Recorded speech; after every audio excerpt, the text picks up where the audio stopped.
grab your cup.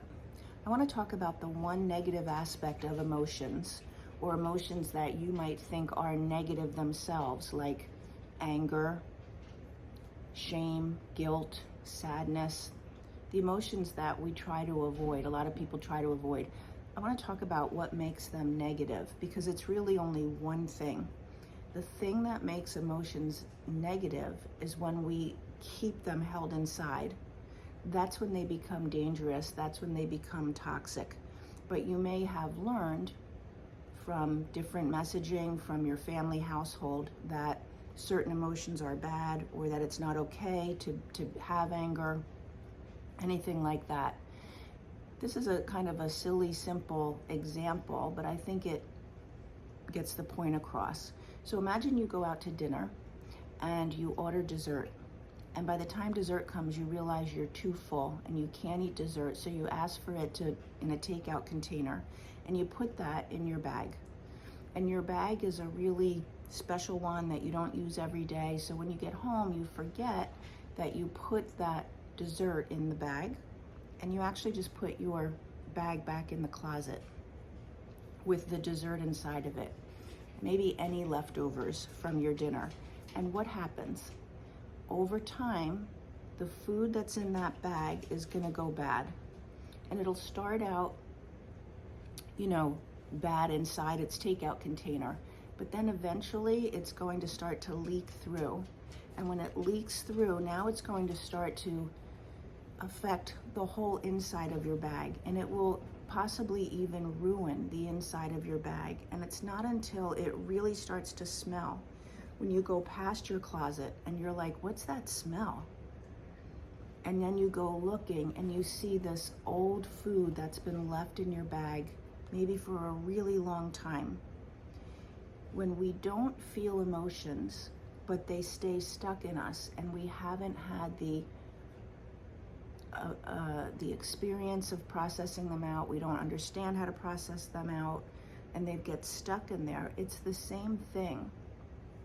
It starts off as something that's just inside of us, but over time, as we keep living our life, it becomes more and more impactful. It becomes a bigger deal to not have expressed those emotions. It becomes our emotional home state. Okay, honey. It becomes our emotional home state, meaning, let's just say anger is the emotion that we avoided expressing. Anger is always there. It's inside waiting to be expressed. It's the go-to emotion that we have. What also happens is sometimes when those emotions, okay, hold on, get down. When those emotions are impactful enough and scary enough and have been in there long enough, we disconnect from all emotions.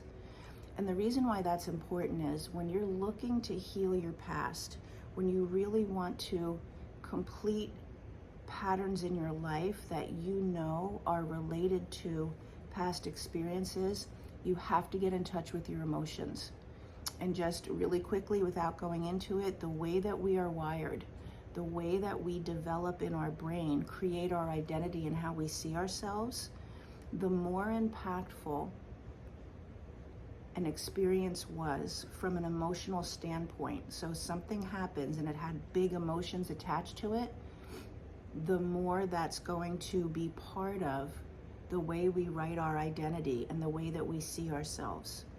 So having those emotions from when we were very young and not dealing with them is now writing the script of our identity and how we see ourselves now, how we see ourselves in relationships, how we see ourselves in the world, how we see ourselves with having wonderful experiences and feeling joy. If we have emotions like anger, sadness, shame, guilt, we have to get those out because they go together. You cannot rewire how you see yourself without dealing with those emotions. It's like you can never use that bag again when you go out to dinner if you don't clean out that old food You just can't use it. You're going to go out to dinner and it's going to stink the whole time, and there's going to be a stain. It's going to be there. You've got to do the work to clean it out. It may be a pain in the neck. It may be like you take it out and the whole lining needs to maybe go to somebody who's going to cut out the lining and put in a new lining. I don't know. But something's got to be done. I do know when we do the work on clearing our past, if you don't include that as part of your identity, if you don't get in touch with the emotions and get rid of the ones that are in there, then the same identity is going to show up. It doesn't really matter how much you work on changing your thoughts. The emotional impact from your original experiences will still continue to be the thing that creates your experiences going forward. It's going to be how you see yourself. And what's so interesting, a whole nother topic really for another conversation, but what's so interesting is because we are energy and because our energy affects each other, you know when somebody walks in the room, what kind of energy they have. Are they happy? Are they angry? You can take one look at them and tell. Our energy fields impact each other. So if you have an identity that you've created where people don't love you, or life is really hard and things don't work out for you, that's in your identity field.